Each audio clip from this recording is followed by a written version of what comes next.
I am Feel It. And I am Fix It. And we talk about life. And stuff and things. With the occasional rant. Which you will have no problem doing.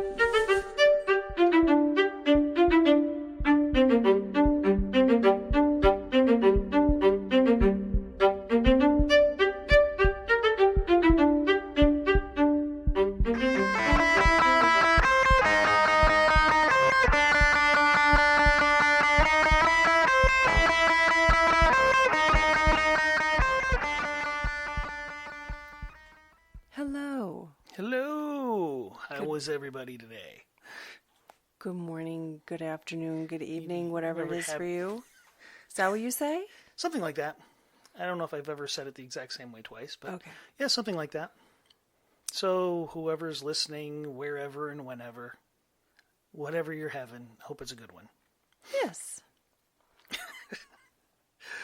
It is a little dreary. We enjoy that though. It's my kind of weather. It's a little bit rainy, a little bit dark. Mm-hmm. A little bit cool. We're recording a little later than we usually do in the day, which... Yeah, things happen. Yeah. But it's that kind of day. It's the kind of day where you don't really want to function. It is, but It was minimal. Well...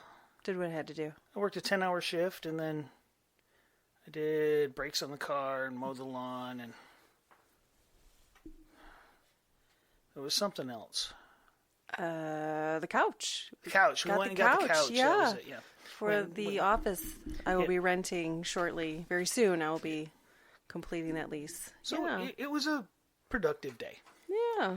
Just a little later than unexpected usual. On the couch, but It was. I found it. It was a deal. You said, let's do it. Yep. And it seems like a pretty nice couch. It's very lightweight, so longevity... We'll make it fit. Yeah, I don't think temporarily it wouldn't in our last basement. in our living room for years, but I think in an office, at least for a minute. Yeah, and we'll make it fit in the basement for a little while. It was a productive day. It doesn't impede the Smith rack. That's all that matters.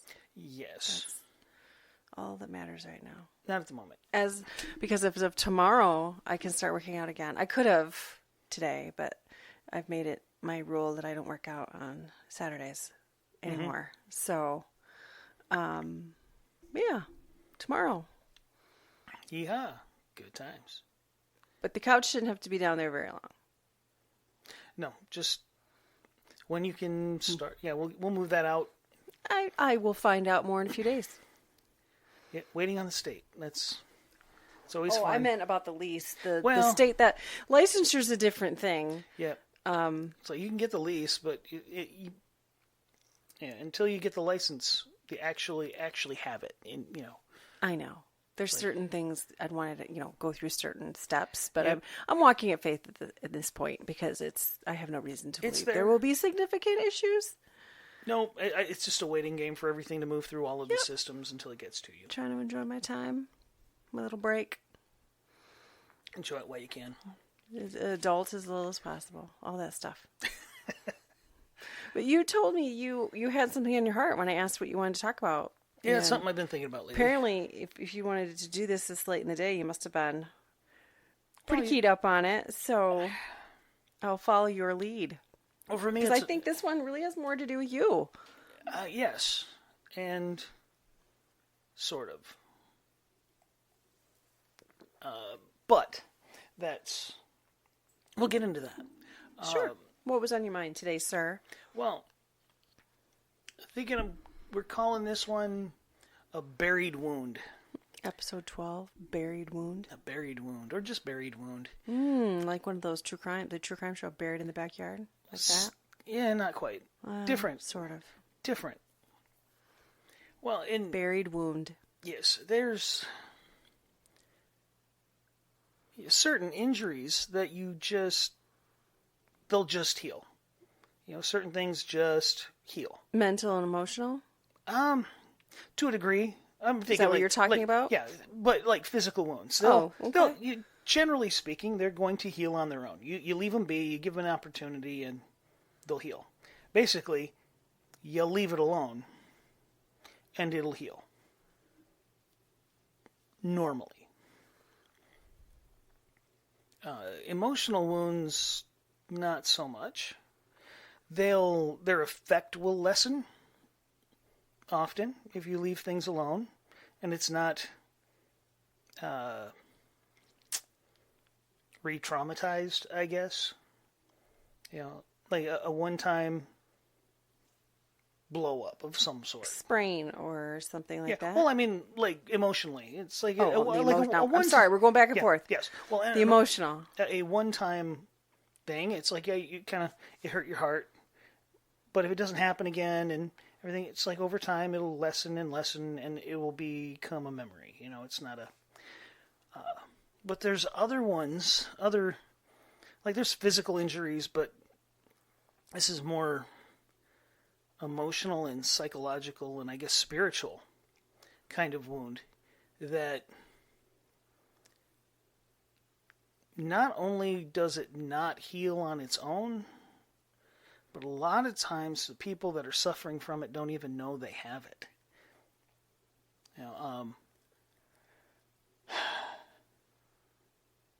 Well, let's move it back to a physical injury. So they're called piercing injuries, or referred to as piercing injuries, like a splinter, something like that. Stab wound. Like a lot of times with you'll get a splinter and not know you have it until something bumps it. So you have this, I work with metal often, and I've had splinters that were excess of 1/4 of an inch long. Didn't know they were there. They were so sharp and it happened so fast that you don't even know it's there. And then you bump something, and it's like you got shocked. Yeah, I'm feeling that. Yeah. Especially what I'm going to be talking about. It's kind of like that. It's sitting in the background. It's affecting you, even though you don't know it's affecting you until something causes it, bumps it, irritates it, and then everything just kind of explodes. You're super sensitive, and then you. But you don't know you don't know until something hits it, and then when something hits it, and for everybody, it's a different trigger. Though often related from what I've seen. But what I'm talking about, very specifically, is one that is something I've dealt with, and in some ways still deal with, but not the same way as I used to. For a very, very brief family history to set this up, my mom was 17 years old when she had me. My dad was let me rephrase that. Let me say that differently. My father was slightly older than her and ran off and married the other girl he got pregnant at the time. Yep. I am about to be 50 years old in like a week and a half. 10 days, so a week and a half. Do the math on that one, and he's probably around 70. Just shy of. He was 17, 18, so, yeah, so just shy of. 67, 68. I'm about 68, give or take. I could find out that information, but very easily. It's not that critical in my life. But I grew up knowing that my dad was not around. Your father. Yes, my biological father. My biological father. You were not adopted by your stepfather. No, but he's still dead. Yes, but the man that raised you. Yeah, I knew that he ran off. And like I said, I'm almost 50. And in the 50 years, I have never gotten a birthday card, a Christmas card, nope, gift, a phone call, a text, an email, a message through somebody, through some, no human telephone game where, hey, you're dead. Just child support into your early 20s. Yeah, the $45 a month child support that for some reason he couldn't afford to pay on time every month. Now, hold on. Let's back up for a second. There is one thing that he did respond to. I couldn't tell you how many years ago, but it's been some time in the last 10 years where I had reached out. and said, "Could you please give us some information, some we got health a medical record history type information?" We got a medical history. Yes, but I can almost guarantee he's not the one that filled it out. That's fine. He still responded. It was still a response, but and I appreciated that. You appreciated that. Very much so. So I'll give him that. The one time, and he never met me. And in did you ask any questions about your grandkids? No, but no. I'm pretty sure he doesn't know a lot about his other ones. So you mean the ones that still live with him, or that were living with him? Say the ones that are in Michigan. Anyway, but anyway, when we sent that package of information to get the medical histories, I wrote a little note and basically put in it that I was going to leave it up to him if he wanted to contact me from here on out. Yes, you did. I'm not going to press, and if he's not interested, okay. But that's, balls in his court.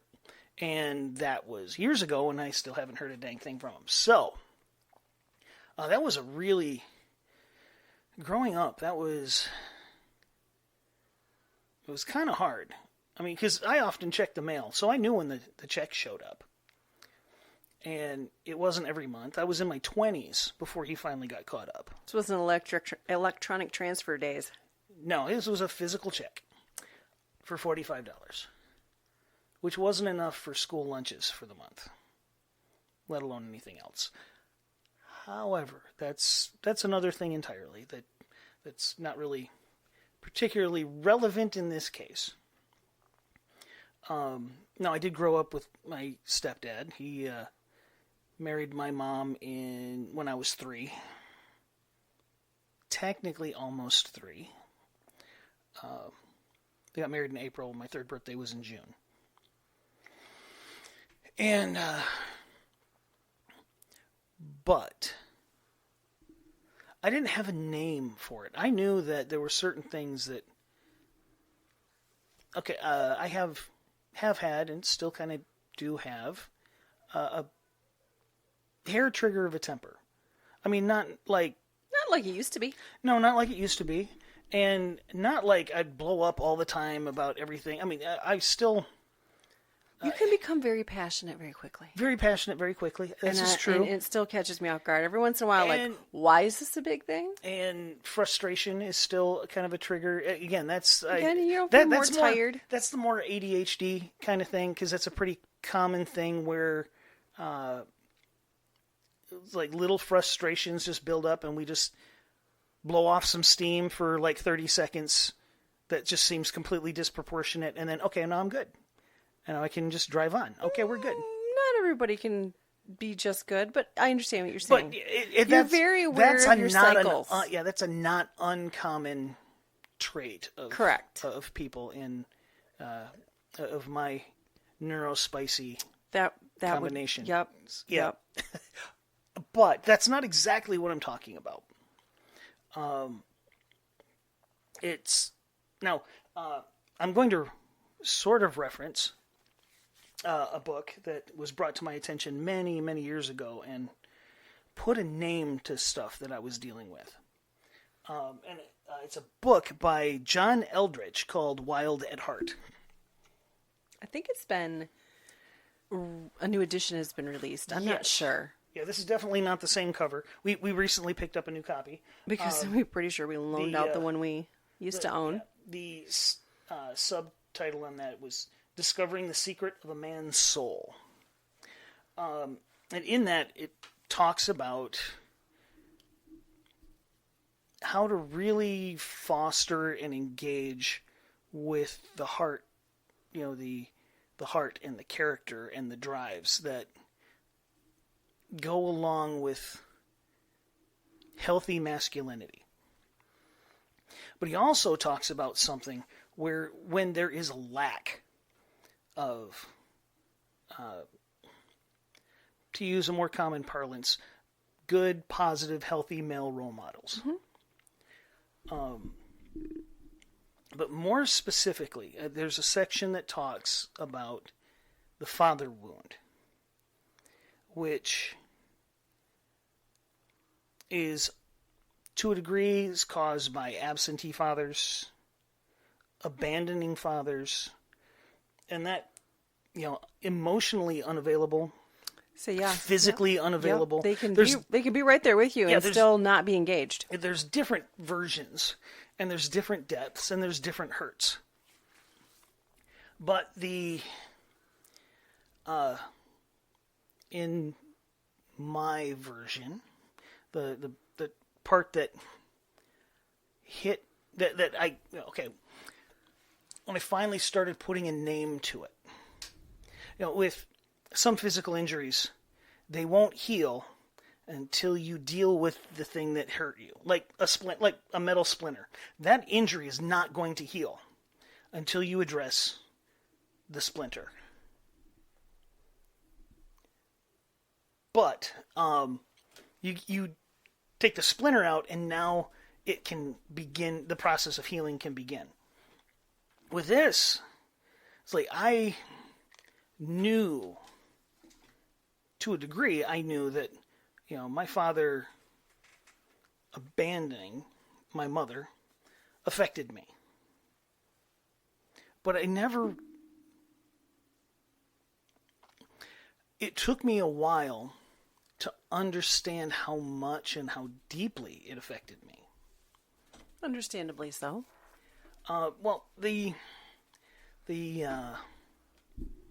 We should also mention this a faith-based book. It is. But if you're listening to our podcast, then, you kind of...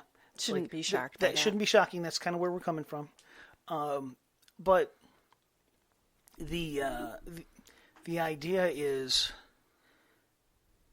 your mind, your spirit is asking the question of why. Why could he walk away? How could he walk away? Which, in a vacuum, this subconscious, unconscious question becomes, what was wrong with me? Why was I not worth sticking around for? Why was I so easy to throw away? It calls into question very deeply, on a very core level of self-worth. And that gaping, throbbing wound cannot heal on its own until that question is dealt with. You don't even know that it's there. I mean, you know that there's something wrong. There's an ache. There's a trigger. There's something that's like, this is causing massive disproportional responses to silly things.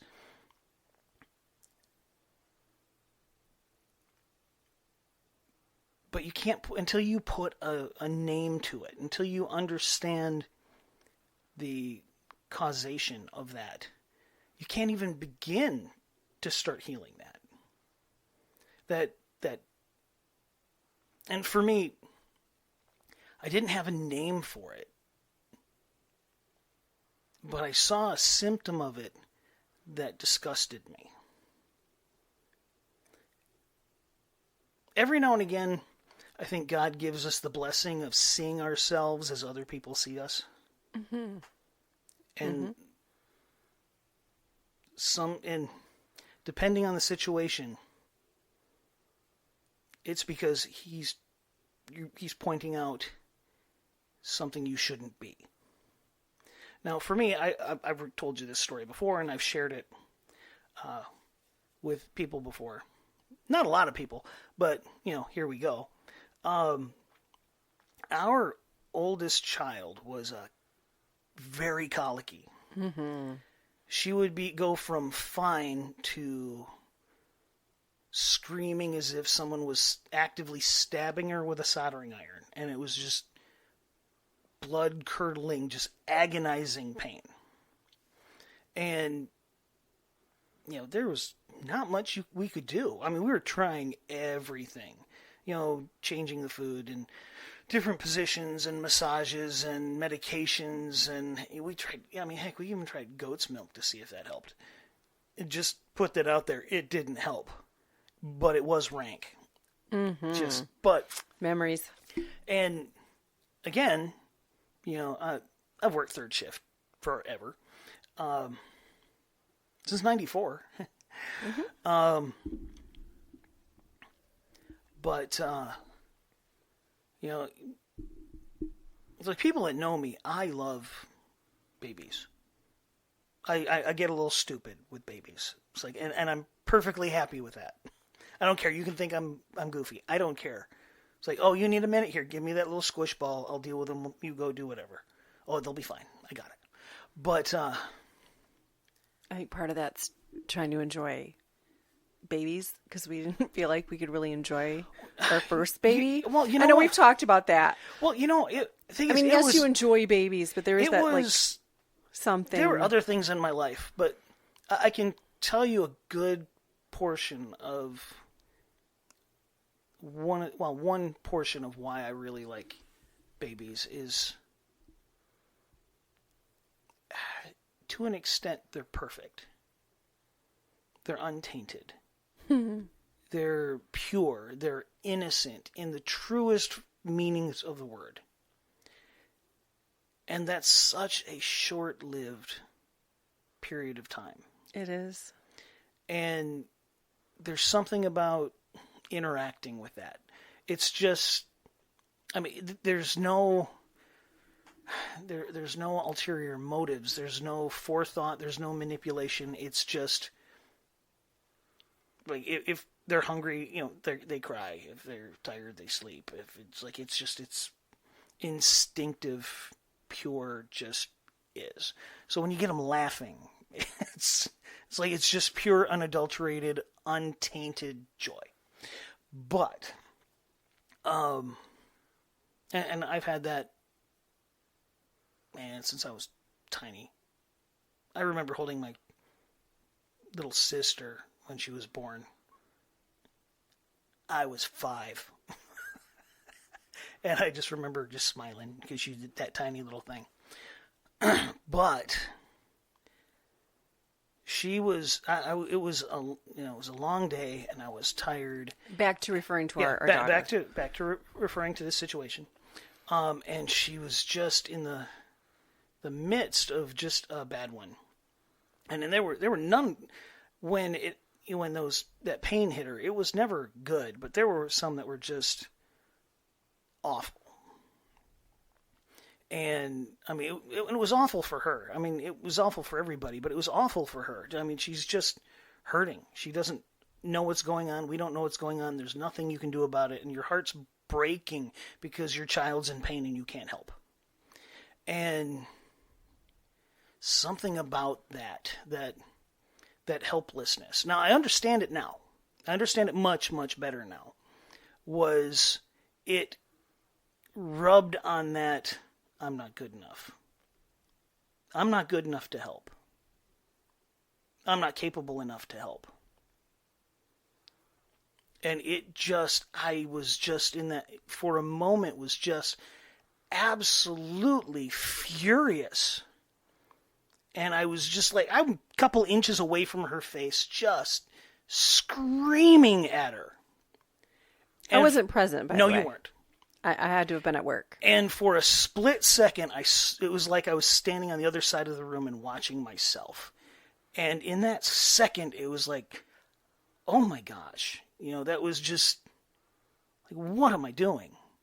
What the heck is this? And that started my journey on getting to the bottom of that. Because that was... And you didn't talk to me about that right away. No. It took you a long time. Years. Yeah. Years. And it was part of it's kind of course, that was back when we weren't communicating the same. Well, but I think you were ashamed. Yeah. In all honesty, yes. I was able to... You didn't shake her. No. You didn't... No, I didn't. You didn't grab her, grip her. It was nothing like that. No, nothing like that. There was none of that. Just so everybody is aware, okay? It's like at no point I've never shook, never struck. She's screaming, and then you start screaming. Yeah, it was, which I think most parents have done to one degree or another, for one reason or another. Yeah, but it was just in that moment. I felt so ashamed and confused. It's like, what in the world was that? She's just a baby that's in pain. A good solid first 8 months of her life was that. It was bad. It was pretty rough. It was. And it's amazing how it's another one of those. Here's a tangent for everybody. We tried everything, and somebody said, have you tried taking her to a chiropractor? Yeah. And we're like, you know what? No, we haven't. Why not? But we've done everything else, and it was literally within a month. They were gone. Yeah.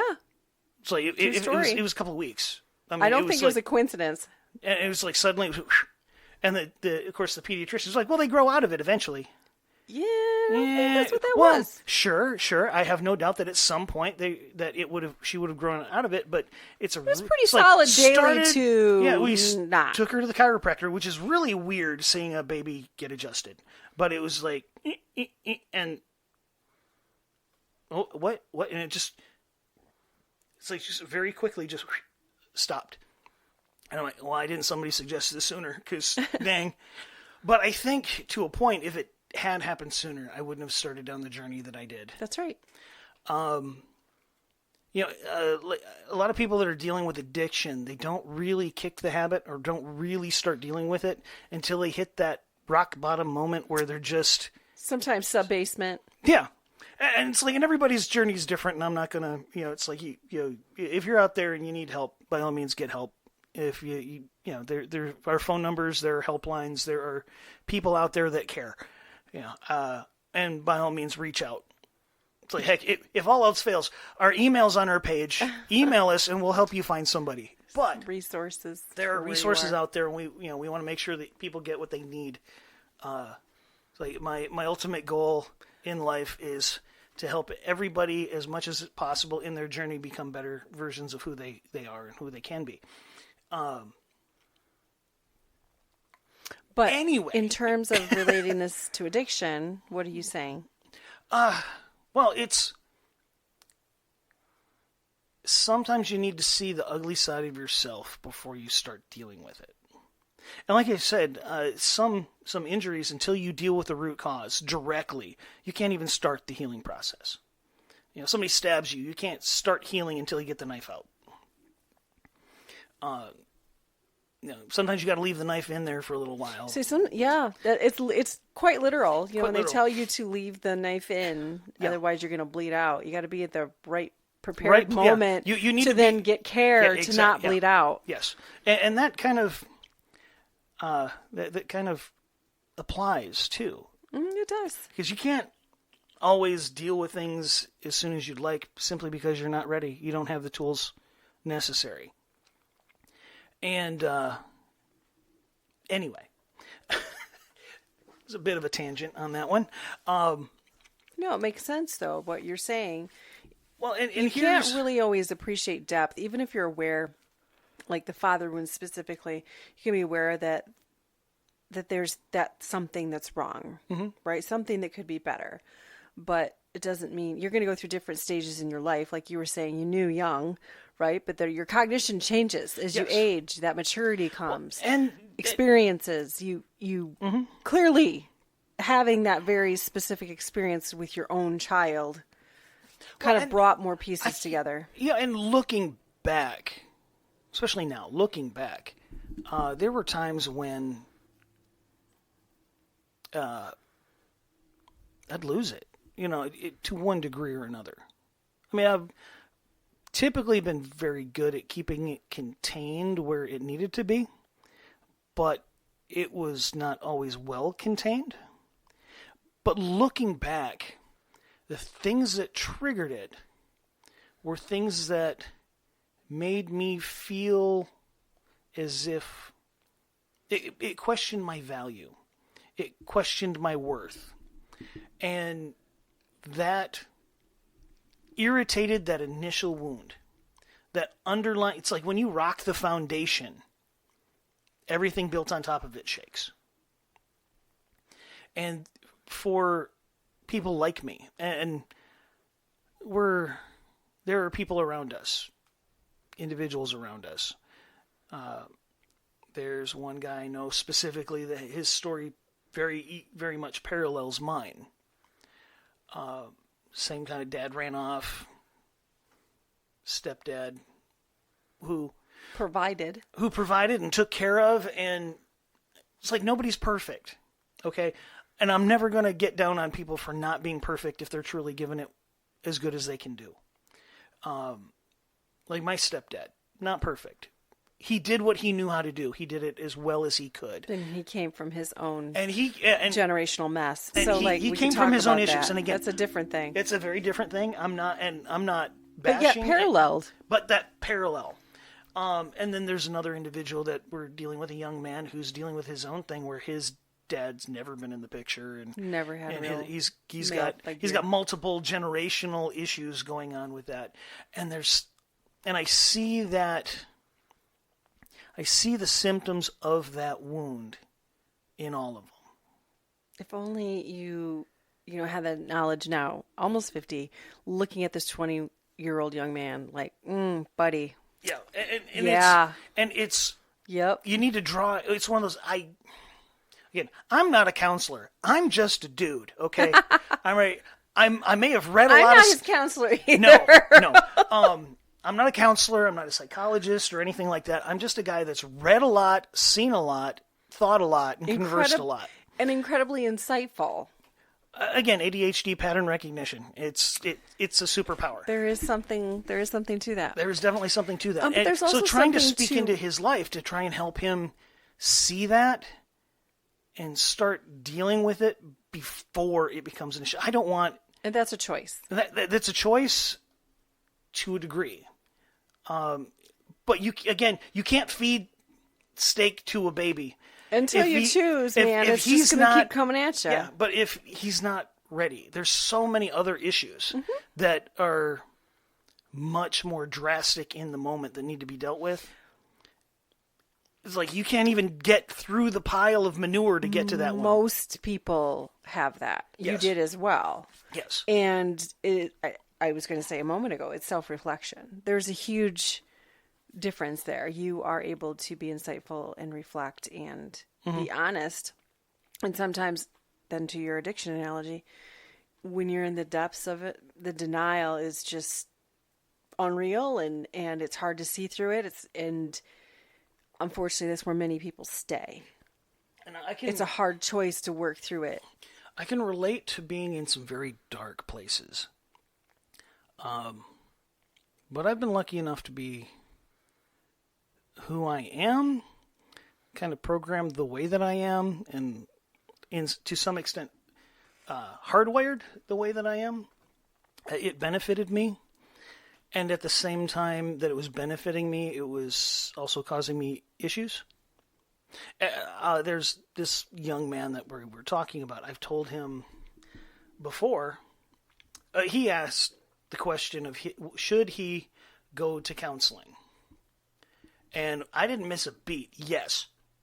And he's kind of like, whoa, okay. I'm like, no, you need to go to counseling. Not just because of my wife's profession. No. Even if it wasn't your profession. And it's not because I think that it's like you can't figure this stuff out. You can, eventually.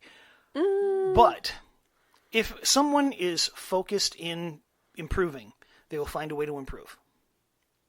Problem is, if you don't even know what needs to be improved.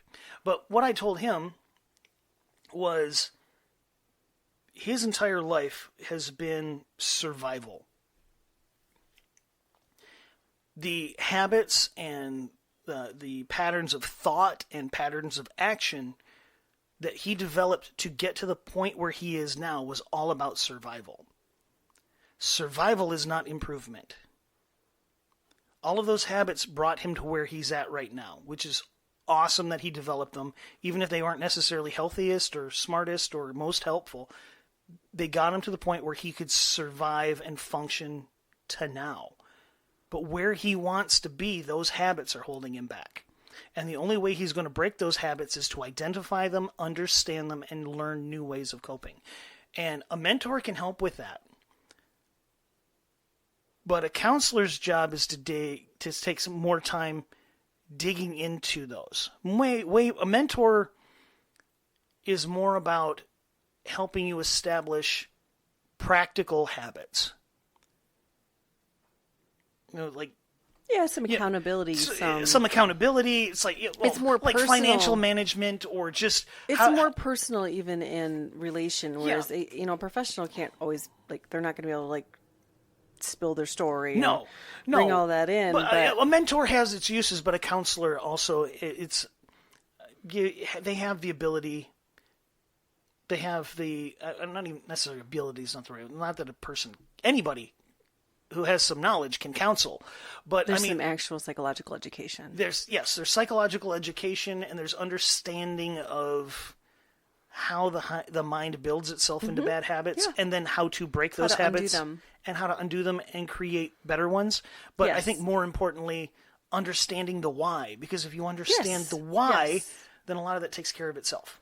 And then into Christian integrative counseling, and that anything with that faith-based aspect, then there's also bringing in the other side of that, right? And biblically based concept there: sin, repercussion, relationship with God. Yes. Oh, and those aspects. Yes, all of that. And like I told him, even if he didn't, it's like, find a counselor that you feel comfortable, that you can talk to, that you can actually open up to. Because if you're not being honest, and I mean, like, difficult honest. Oh, yeah. Like what you'd never say to anybody else honest. Yes. It does make the therapeutic process much more beneficial. Yes. Yeah. Well, if the root problem... Well, okay. This is going to be a weird analogy. But if you got a septic tank back up in your house, yes, you can just keep shoveling the crap that's on top out, but you're still going to be dealing with that underlying problem underneath. If you deal with the underlying problem, like the big underlying problem first, then you can get rid of the symptoms because the problem's fixed. It's like, we now know this problem. We've now capped it. We've now dealt with that. Now we can start cleaning up the stinky stuff that's blocking everything up. There's a balance. Sometimes you got to dig out to get to it, but then you got to deal with it. If you don't deal with that, and a counselor has, effectively, that's what their time is paid for, is to help you figure that out, to work through that, to find ways of managing that. Is this segment plugging mental health? Is that what you're... Sorry. A little bit. A little bit. But yes, no, he promoted counseling to him. Yes. But I've seen... See, in a manner of speaking, that moment of losing it and that moment of clarity right after changed the path that I was on in a lot of ways. This other father that this other man whose life kind of paralleled mine, his situation was very different in his interaction with his kids. He was gone a lot because he was working all the time. I had the time, the opportunity for that to happen, for that to be brought to the forefront. It was one of those, okay, now you've seen it, you have to deal with it. You got to do something. You're going to choose right now what you're going to do with it. You're going to get better. You're going to just keep going. But you're going to actively choose. I don't think in his life, in the interaction he has with his family, that he's ever had a moment where he actually saw the repercussions of his injury. So he never had to make that choice. Maybe recently, but I don't know that. And I'm not at a place where I can We don't have that kind of relationship. I can see it. I don't have that kind of relationship where I can speak into his life and have him here. And that in and of itself is hard because I can see that hurt. I mean, I've seen snippets of that same response that I had. I mean, I could have been on the same spot where he's at. It's like, yes, I still have my annoyances. I still have my quibbles. I still deal with self-worth issues to an extent because that was a foundational thought of why wasn't I good enough? That has been a part of the underlying psyche that I have had since I was capable of being cognizant of it. Even before that, it was that underlying thought I wasn't good enough. I wasn't worth enough to stick around for. Like, which is a very common element. It is. And I'm not saying that, I call it a dad wound because that's the wound that I had. There are mom wounds. And there are ladies with dad wounds, and there's guys with mom wounds, and all of that. And it manifests differently from what I've seen. There's a very specific injury, mental, emotional, when it comes to parents. Yes. Well, and there's that, for guys, it tends to show up as anger. Inappropriate, disproportionate. But if you look at the trigger that sets it up, it usually, there's something that caused them to feel their value is questioned. At least in what I've seen in a lot of cases. Not always. I mean, sometimes things just make us mad. I mean, it's, life. But, like I said, it's disproportionate. Because, like that splinter, it's like you don't know it's there, or you think you dealt with it and it's not a problem anymore, and then you bump it and it feels like your whole body just got shocked. It's like that's a disproportionate reaction. It's like your whole body's that big jump, that jolt. It's like emotionally, that's the same kind of thing happens. Something poked that injury. Somebody poked that wound, that deep down emotional wound, and that response, that full body huge, at least in guys that I've seen, it comes out as a very disproportionate response. Anger, snippiness, whatever it happens to be. Everybody's different, but there's that underlying, so a lot of times it's anger, because that's, I heard someone say, and I can't say who because I read it online a while ago, is that anger for guys is like crying for women. It's the default emotional release. When there's too much emotion, it's kind of the default. And it's like, I can see that. Because, it's like I get frustrated and I get mad for a minute, blow off that steam. It's like, okay, now let's get back to it. I've been known to pitch a ratchet. All clear? Okay, pang, pang. I feel better now. That satisfying clank on the other wall. Okay, we're good now. Okay.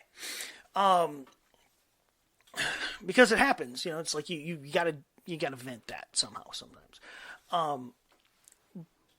But there are those other times where it's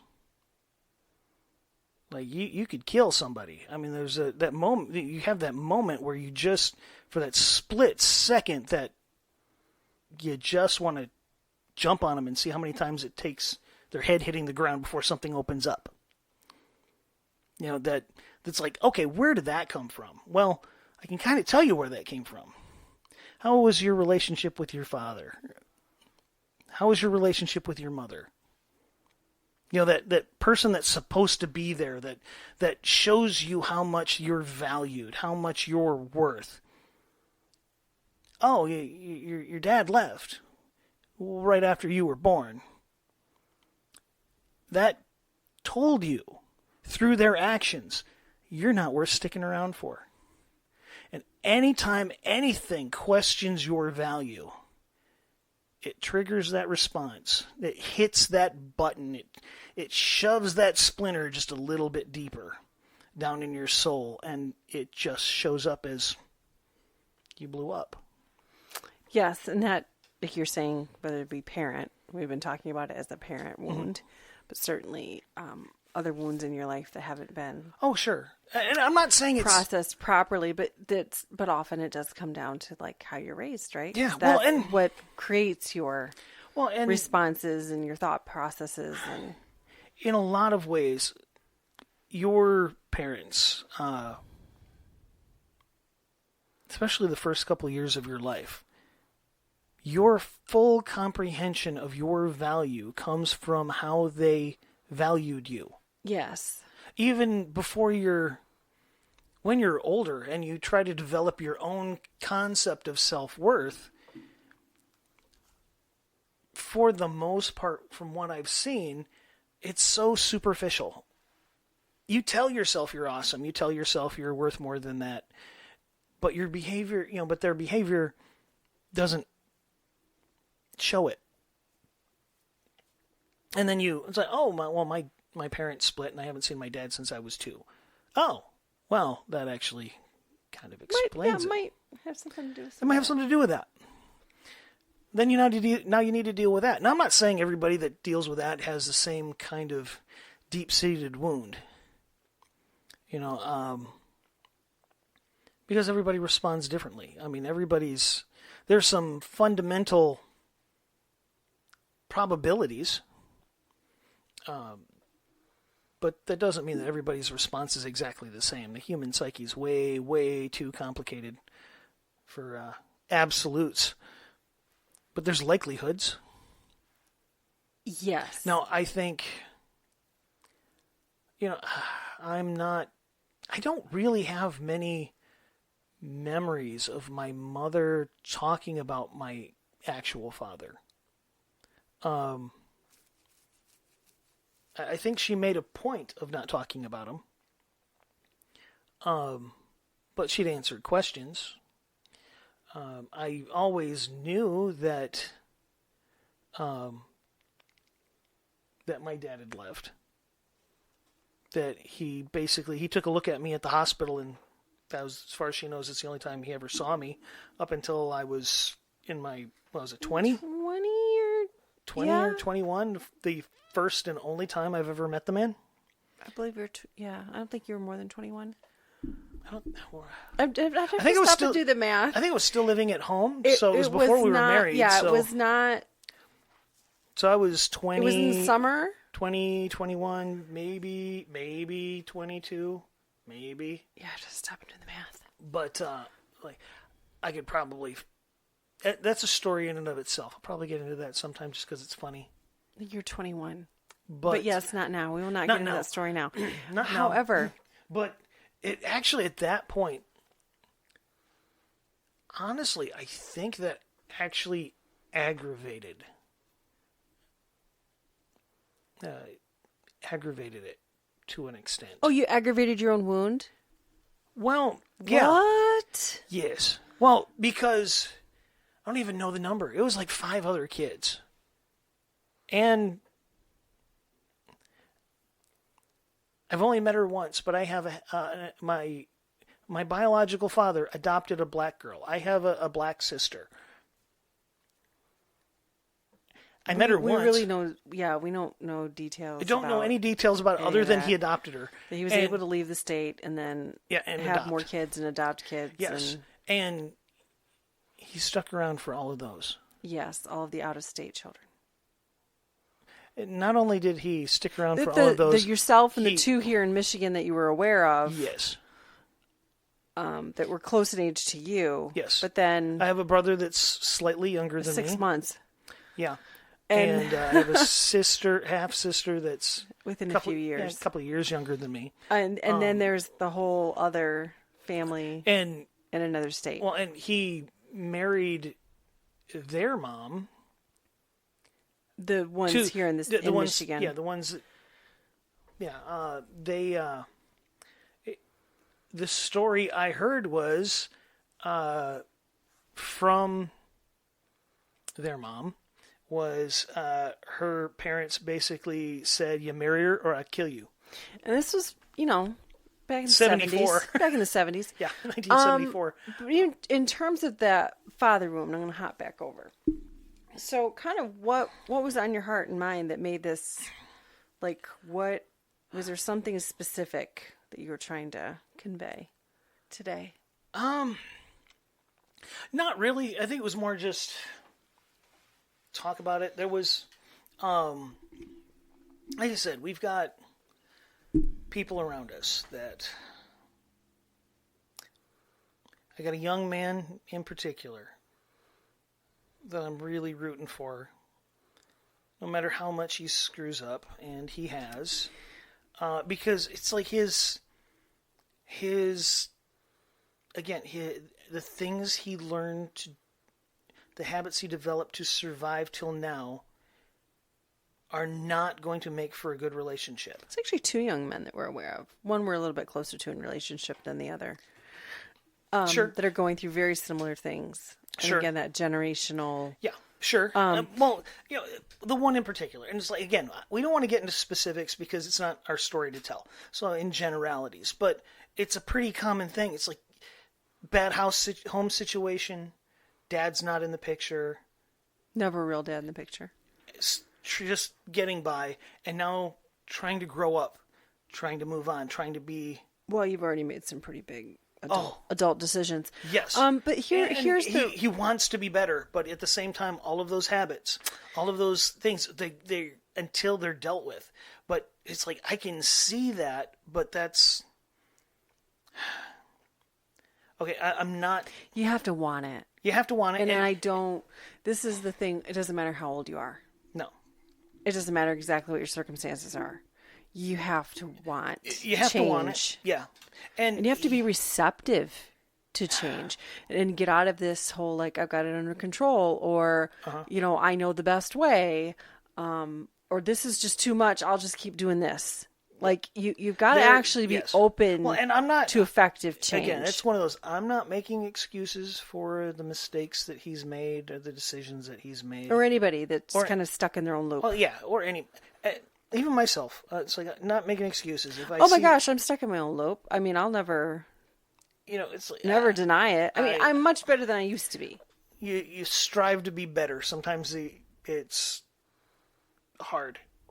Again, there are certain things. Trauma, that's another word. I know people toss that one around. A little too much sometimes. That young man's been through genuine trauma. Yes. Extensive. It's called complex trauma. Yes. Some of the reactions. Excruciatingly so. And I've had different people tell me, and this is before, I mean, as I was really it was starting to dawn on me a few years ago, like, oh my gosh, this is real. Like, the further I went into my education, it was this idea, no doctor at any point had ever used the word trauma with me.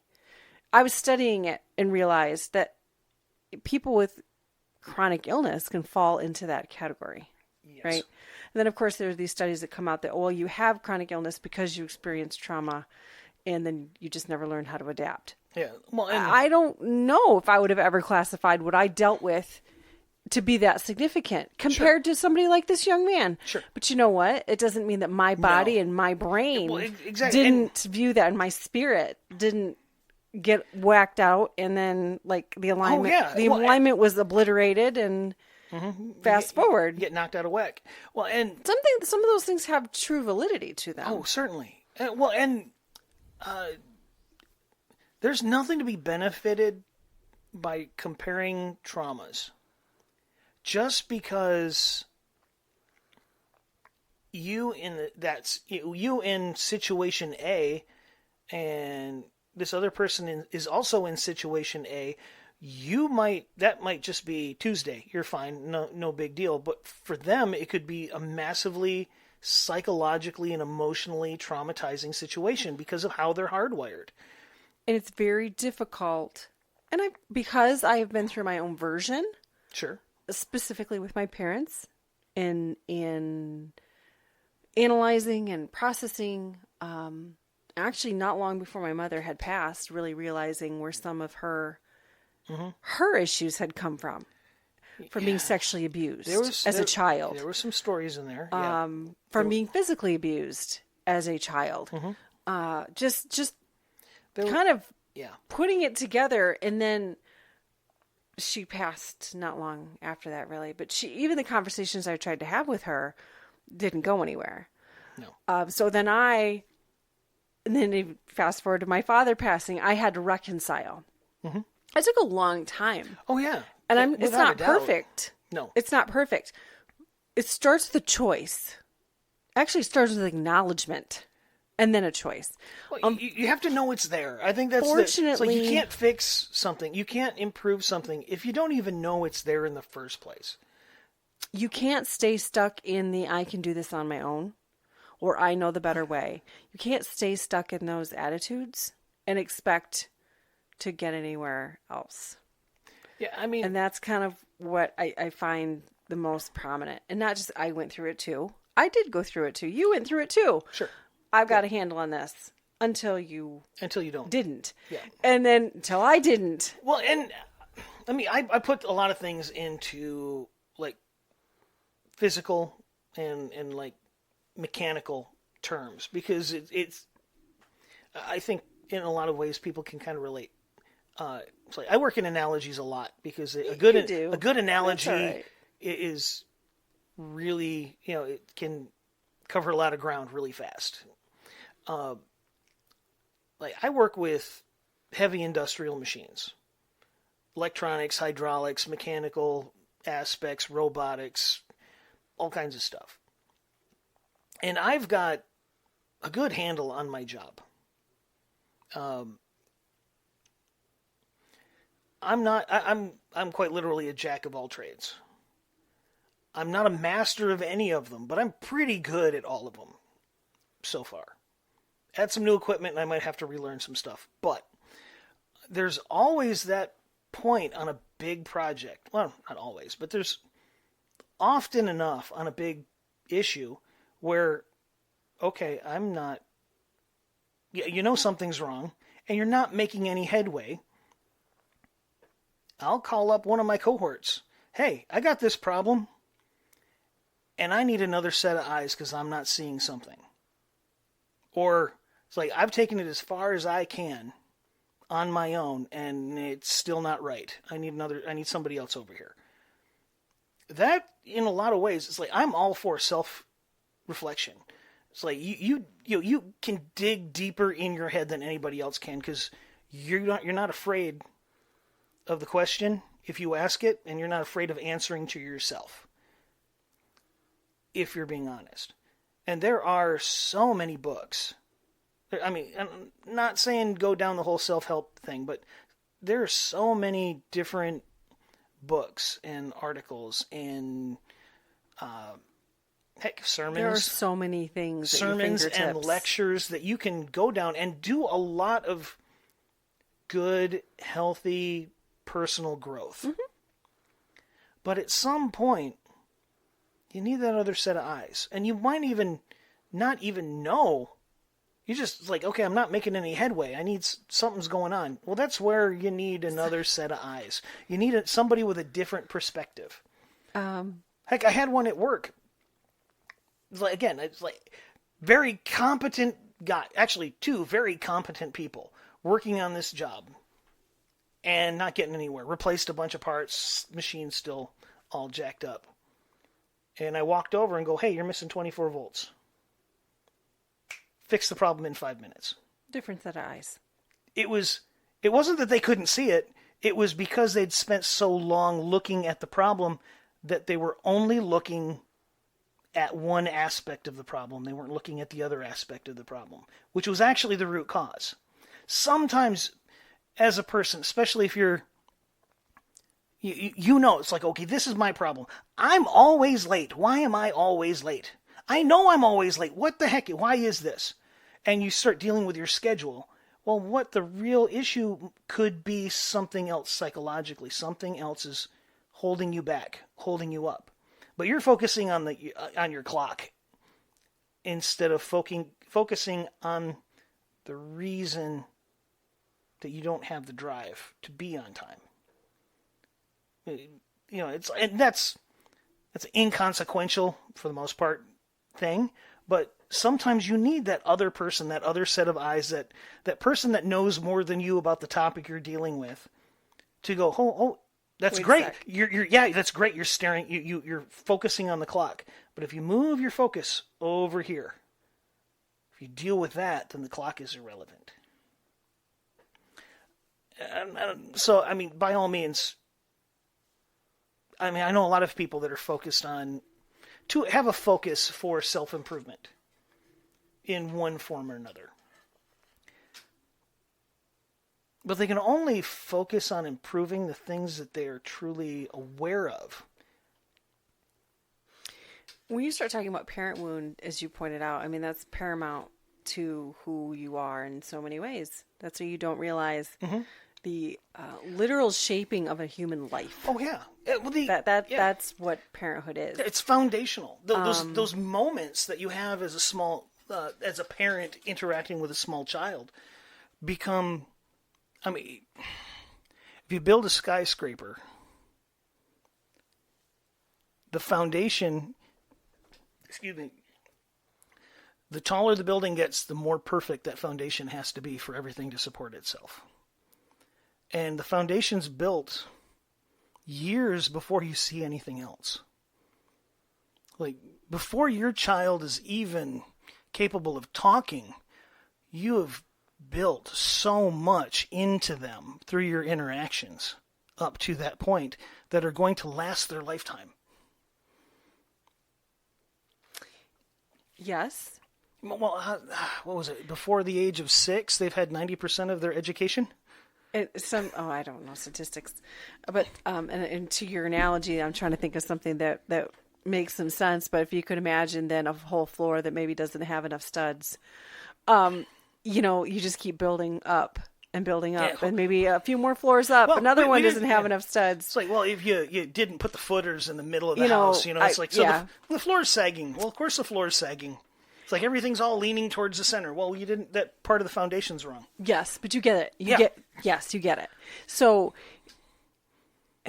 or the beam's cracked. It's like, it's fine. It's fine. We'll just keep building. Put it behind some drywall. No one will know it's there. Well, that would be the higher up as you go through life, right? Where you start masking it.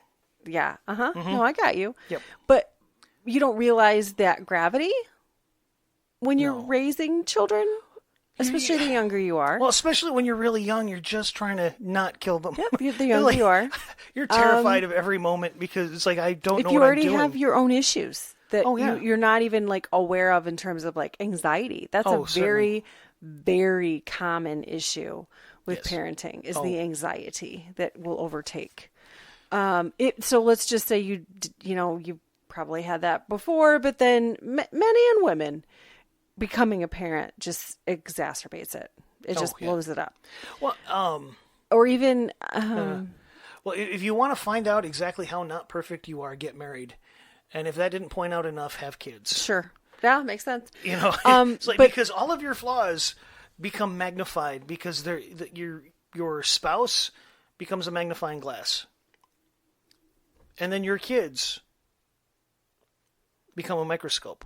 It's like you if you are paying attention, you will see all of your flaws. And then the question is, once you see them, what do you do with it? I certainly had my moments where I saw myself in our youngest a few times. Typically in terms of, not in the way you might think, it was grieving. It was, I very, very vividly have 2 examples that are running through my head. And one was after the loss of my mother. And then, I call grief torted. Everything was distorted from grief. Like everything was just kind of not right. But that temper tantrum feeling that you can't quite get rid of because you're just hurting and you just don't know what to do with it. I was having a lot of that. And I happened to have a moment with our youngest that I saw it. And when I saw it, it was hard not to laugh out loud, but I thought, oh my gosh, that's what that must look like. And then it happened again. It happened again last year when I was kind of going through the midst of a lot of loss and change and feelings and facing what was like this whole new set of things that was going on with me. And then,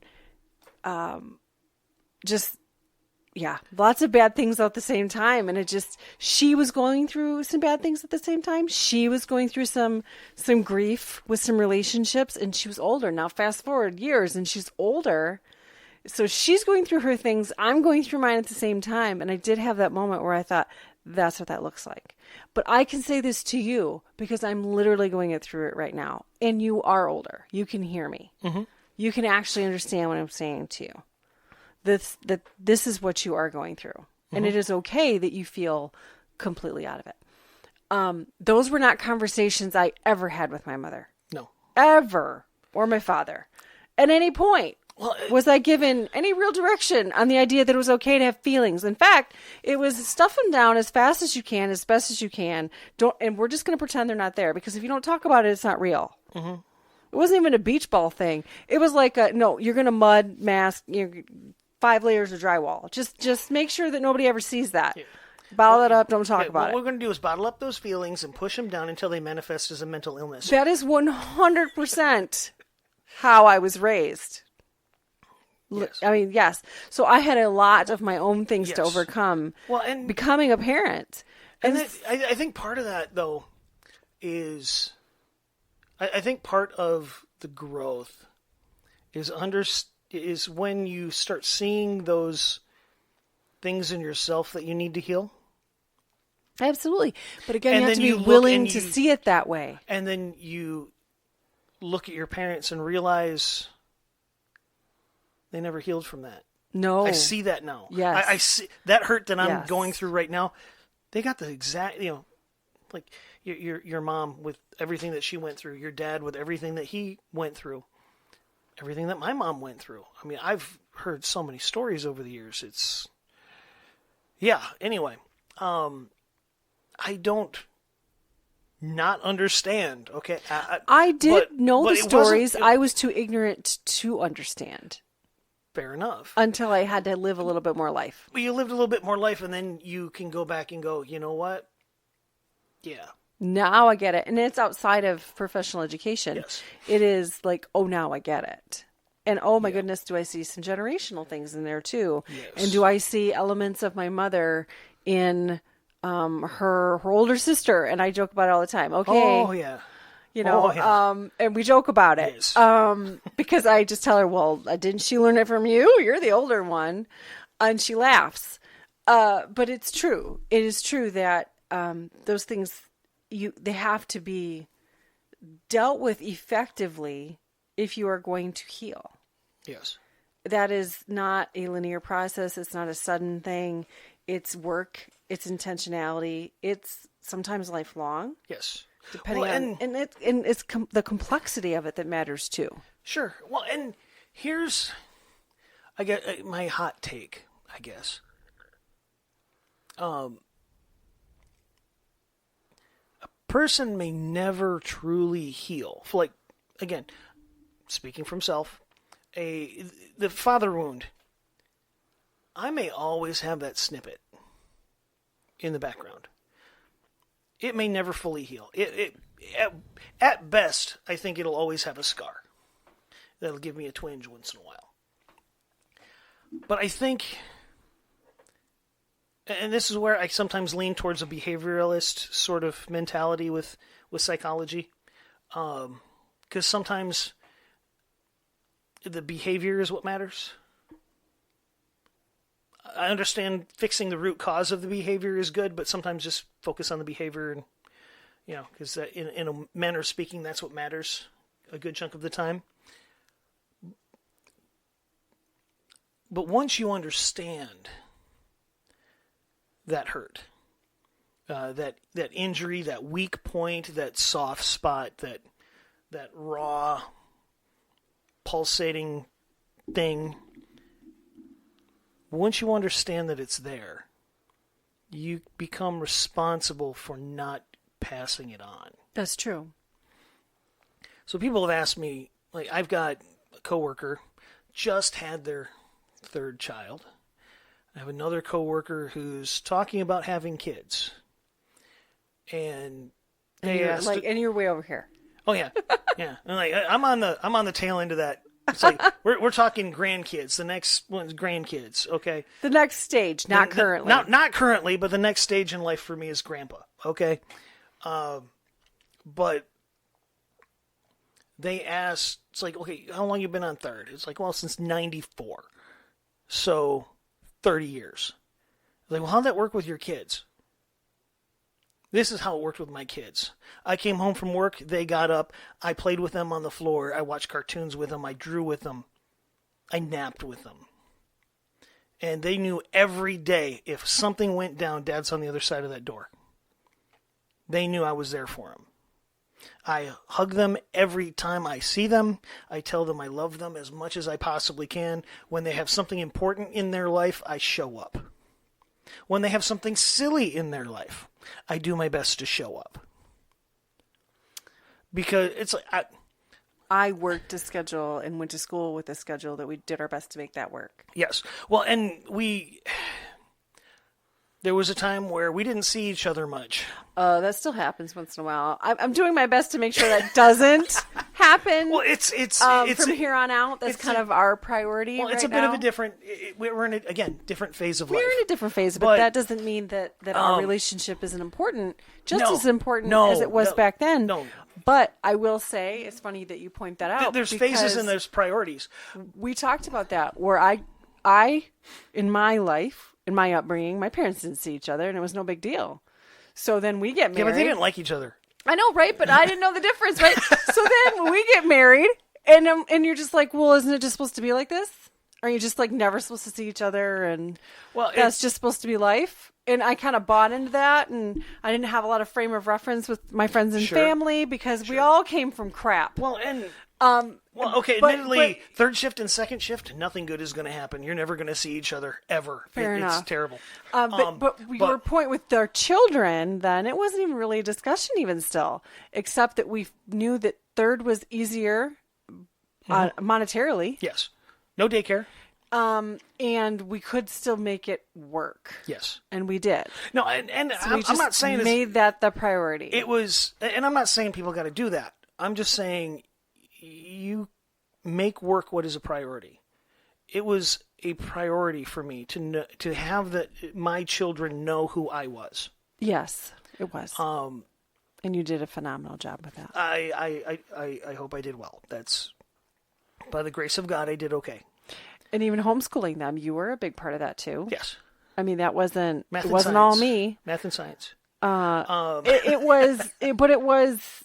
You were also like nocturnal, and it was natural. Yes. And it's my native state.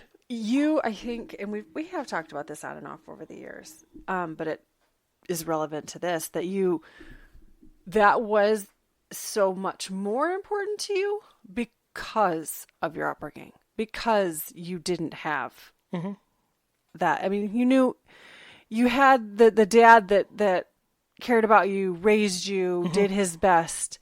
But you always knew it wasn't quite the same. No, and that was important to you, whether or not you were completely aware, as aware back when we first, had our oldest. Well, and again, than you are now. I'm not faulting the man at all, but he knew how to work.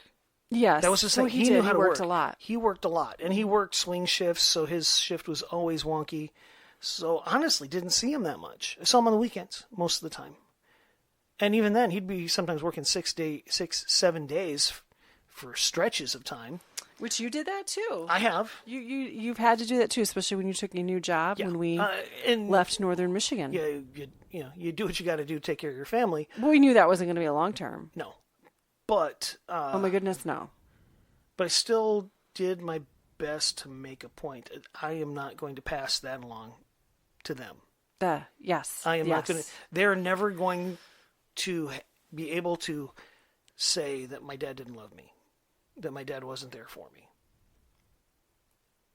I don't. It's like, no, you call me at work and you need me.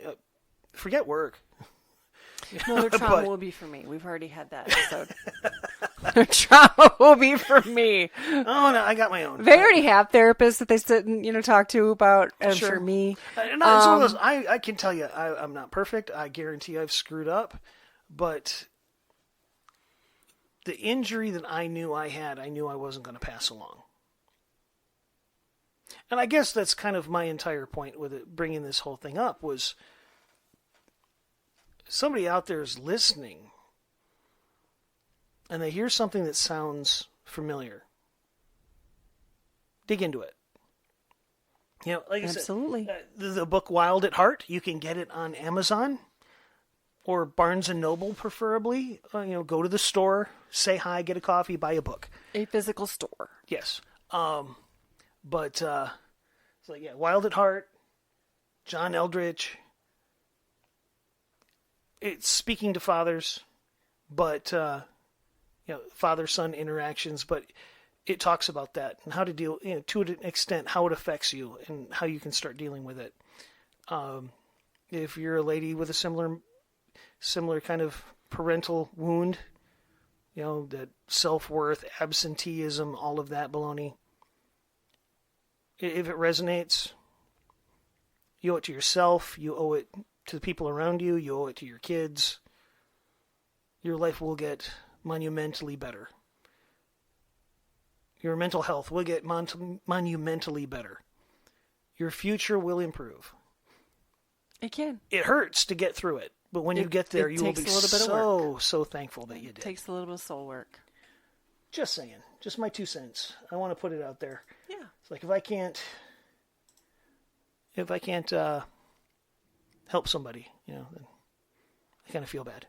Yeah, we're trying. We try. That's what we're doing. Yes. I know there's a lot more that could be said about it, but I think that was a very good. We can. I could definitely go on, give examples, talk about it to an extent, to the nth degree, but that's not what we're here for. Oh, get a counselor and start talking to them. That's... And I wanted to keep this about your point of view if this was your topic. So, okay. Do you feel like we've discussed that well? I would well as we could today. I think so. Oh, it's making noises at us. That's all right. Okay. So, I guess that means we should probably close. Yes. Let's do that now. Okay. I'm Fix It. I'm Feel It. We hope you join us in the future. Until next week. Y'all have a great one.